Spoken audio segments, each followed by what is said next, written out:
Restaurant থেকেও মজা আমার এই বাসার লেমন চিকেন।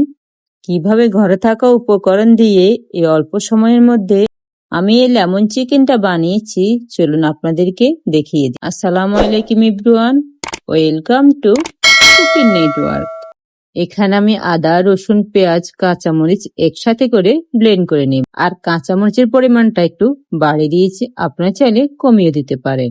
আর এই পেস্টটা যাতে ভালো হয় সে কারণে আমি কিছু পানি এখানে ব্যবহার করছি। আমি এখানে এক বাটি নিচ্ছি টক দই। আমি যে মশলার পেস্ট করে রেখেছি সেটা এই টক দইয়ের মধ্যে আমি দিয়ে দিব। এবার একটা চামচ দিয়ে এই দইয়ের ব্যাটারটাকে আমি মশলার সাথে মিশিয়ে দেব। চলে যাচ্ছি দ্বিতীয় ধাপে। আমি এখানে কিছু চিকেন নিয়েছি আর চিকেনটাকে আমি একটু কেটে নিয়েছি। দেখতে পাচ্ছেন আমি চিকেনটাকে কিভাবে কেটেছি।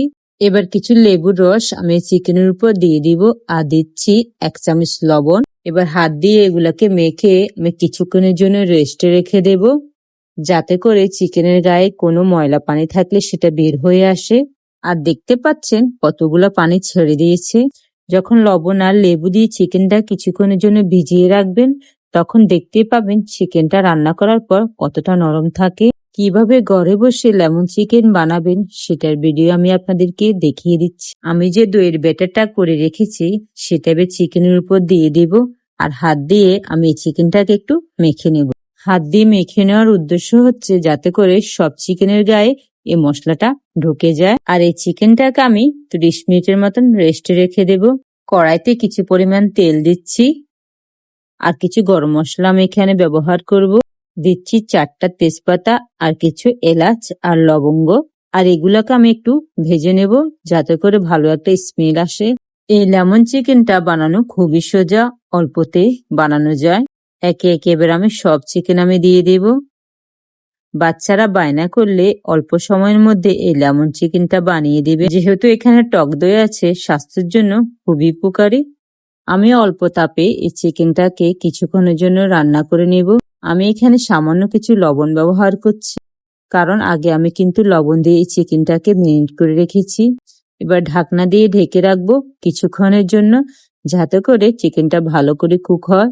ঢাকনা তুলে যখন দেখতে পাবেন চিকেনের গায়ে এরকম তেল ছেড়ে দিয়েছে, তখন বুঝতে হবে চিকেনটা আপনার কুক করা হয়ে গেছে। এবার রঙের জন্য দিচ্ছি সামান্য হলুদ, আর এগুলো দিয়ে আমি আর একটু নেড়ে ছেড়ে দেব। হলুদ দেওয়ার পর কালারটা সুন্দর আসে তাই দিলাম। এখানে আমি কিছু লেবু পাতা ইউজ করছি, যেহেতু লেমন চিকেন লেবু পাতা তো অবশ্যই লাগবে।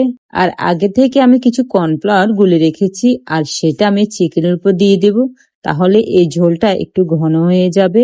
দেখতে পাচ্ছেন পাতলা ঝোলটা কিভাবে ঘন হয়েছে। এবার দিয়ে দিচ্ছি আমি কিছু গোটা কাঁচামরিচ আর সামান্য কিছু লেবুর রস। আপনারা চাইলে এখানে লেবুর খোসাটাও ব্যবহার করতে পারেন। আমি এই গরম মশলাটা আগেই করে রেখেছি আর সেটা আমি এই লেমন চিকেনের উপর দিয়ে দেব। আর দিয়ে দিচ্ছি কিছু ধনিয়া পাতা কুচি।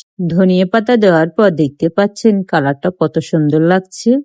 রান্না করা আমার পুরোই শেষ। রেস্টুরেন্টে কিভাবে এই লেমন চিকেনটা বানায় সেটাও আরেকদিন দেখিয়ে দেব। আমার এই রান্নাটা কেমন হলো সবাই আমাকে কমেন্ট করে জানিয়ে দিবেন। আর আমার এই ভিডিও যদি সবার কাছে ভালো লাগে অবশ্যই আমাকে লাইক সাবস্ক্রাইব দিতে ভুলবেন না। আজ এই পর্যন্ত, সবাই ভালো থাকবেন। আল্লাহ হাফেজ।